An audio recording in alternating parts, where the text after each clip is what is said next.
Take it from me, perhaps the only thing worse than being in the punching bag phase of your presidential candidacy is being in the post-punching bag phase, when your competition doesn't feel any need whatsoever to even go after you or attack you, when you're just there. Remember Ron DeSantis, the war on woke guy, the Florida darling, the far-right alternative to Donald Trump? Well, he is still running for president, by the way. But in the past few months, his share of GOP support has taken a long walk off a short pier. Nowhere has that been more pronounced than in New Hampshire. He polled first there back in January, second place in June, third in August. Now he is in fifth. Veteran New Hampshire GOP strategist Mike Dennehy tells Politico this, quote, "The campaign for Ron DeSantis is on life support. He has one shot at resuscitation, and that is the debate next week. So we won't stick a fork in him just yet." Donnie. Let's stick a fork in him. We can stick a long fork in him. Do you know when I think it ended? When there was, oh, Basil's with us as well. I'm so sorry, Basil. I got excited. You got to be at the table next time, my friend. Let me take this to Donnie first. When he had a debate with the public about how to say his name, yeah, he's like, "You're a grown man. Like, you should know how to say your name by now." Yeah, this is a simple example of taking politics aside, breaking politics down to the most simplistic form. A candidate has to be likable in some form. Donald Trump is dastardly and evil, but he's entertaining. You don't want to sit next to Ron DeSantis. You don't want to have a cup of coffee with him. You don't. He is just an ornery, unlikable character. Beyond strategically, he bet everything on woke, and woke is not resonating, and we see the numbers, and he doesn't talk about woke anymore. And beyond the fact that he just was trying to out-Trump Trump, but he's not in any way Trump, and he didn't give an alternative to Trump. He's just so damn unlikable. He's awkward. He's socially inept. And as you know, every presidential election comes down, who would you rather have a beer with? And this is not a guy you want to have a beer with. I mean, or pudding, right, Basil? And there's a story about him, like, eating pudding with his fingers. I mean, I think I will always sort of stand up for quirky individuals. They make the world go round. But this was a mean,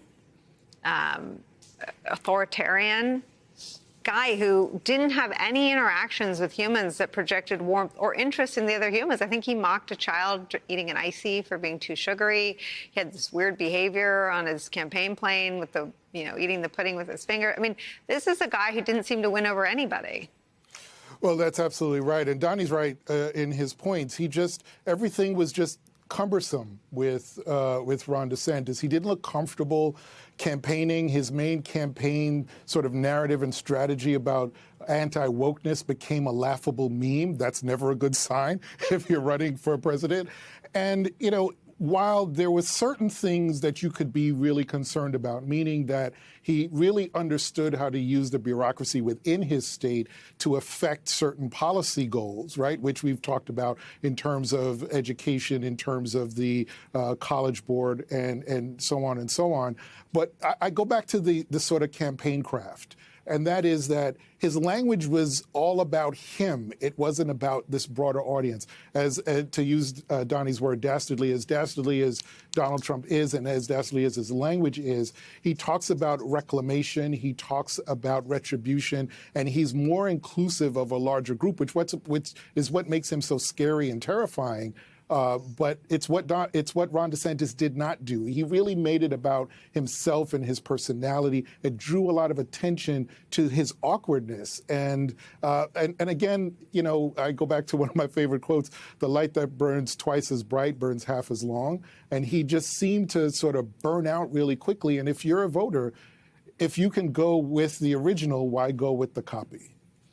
I think that's exactly right. I mean, you know better than anybody. What is the Ron DeSantis story? Well, the results were inevitable for all the reasons Basil and Donnie said. But the calendar sped Ron DeSantis' demise.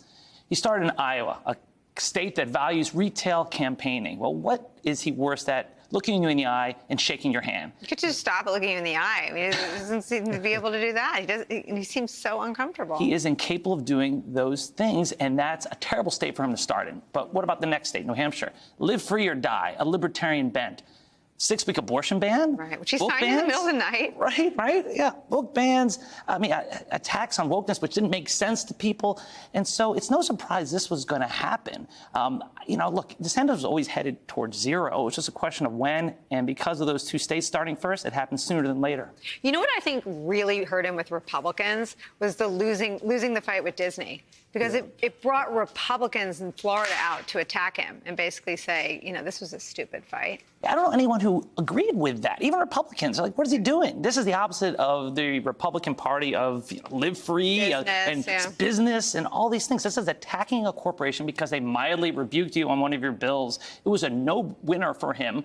And it's a reason why he's approaching the end of his campaign. It wasn't just attacking the corporation. It was attacking Mickey Mouse. It was attacking America. I mean, this is Disney. You're not going after Exxon. I mean, so the hubris and the actual stupidity of that was stunning. I wish you could say, though, that it said something about the Republicans' appetites for cruelty, but you can't. No, it was just bad candidate. Yeah, just bad candidate. He just didn't package it well.